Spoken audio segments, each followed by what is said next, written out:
السلام علیکم، میں ہوں محمد اختر اور آپ دیکھ رہے ہیں میرا یوٹیوب چینل بے باک تجزیہ۔ جیسا کہ ہر ذی شعور انسان جانتا ہے کہ اس مارچ کے مہینے میں ہمارے ملک میں جس طرح تحریک عدم اعتماد کا کھیل کھیلا جا رہا ہے، ہر طرف منڈیاں لگی ہوئی ہیں اور ہمارے ایم این اے ان منڈیوں میں اس طرح بکنے کے لیے تیار ہیں جس طرح بقرہ عید پر منڈیوں میں بکرے بکنے کے لیے تیار ہوتے ہیں۔ خریدار خواہ حکومت سے ہوں یا اپوزیشن سے، وہ کسی بھی صورت اس ملک کے وفادار نہیں ہو سکتے۔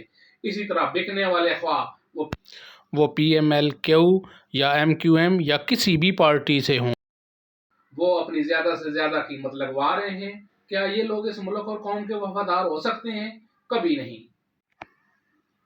ہماری باوقار عدلیہ خاموشی سے یہ سارا تماشا دیکھ رہی ہے، کیونکہ ساری گیم میں عدلیہ کی انٹرفیئر کا کوئی قانون موجود نہیں ہے۔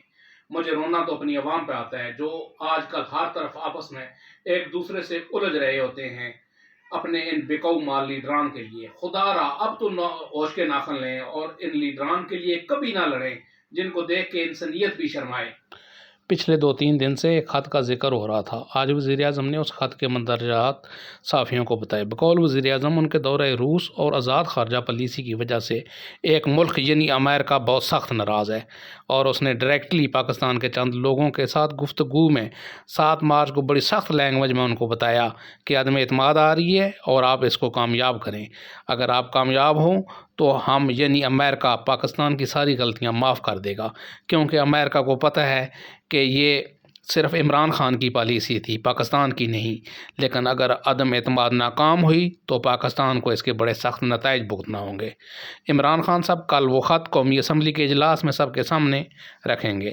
یہ خط اگر حقیقت ہے تو پھر پاکستانی قوم کو اس موقع پر ہر لحاظ سے عمران خان کا ساتھ دینا چاہیے، کیونکہ یہ پاکستان کا پہلا لیڈر ہے جو ہر ملک کے ساتھ اس کی زبان میں بات کرتا ہے، جس نے ناموس رسالت پر سب سے پہلے بات کی اور پوری دنیا کو اس بات پر لے کے آیا کہ کوئی بھی شخص کبھی بھی حضور صلی اللہ علیہ وآلہ وسلم کی شان میں گستاخی نہیں کرے گا اور نہ ہی کوئی گستاخانہ خاکہ شائع کرے گا۔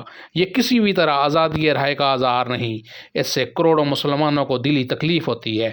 عمران خان صاحب، ان یہودیوں کے سامنے ڈٹ جاؤ۔ انشاءاللہ اللہ کی مدد شامل حال رہی تو کوئی بھی ملک تمہارا کچھ بھی نہیں بگاڑ سکتا۔ بس پاکستان کی آزادی پہ کبھی سمجھوتا نہ کرنا۔ اللہ آپ کے ساتھ رہے۔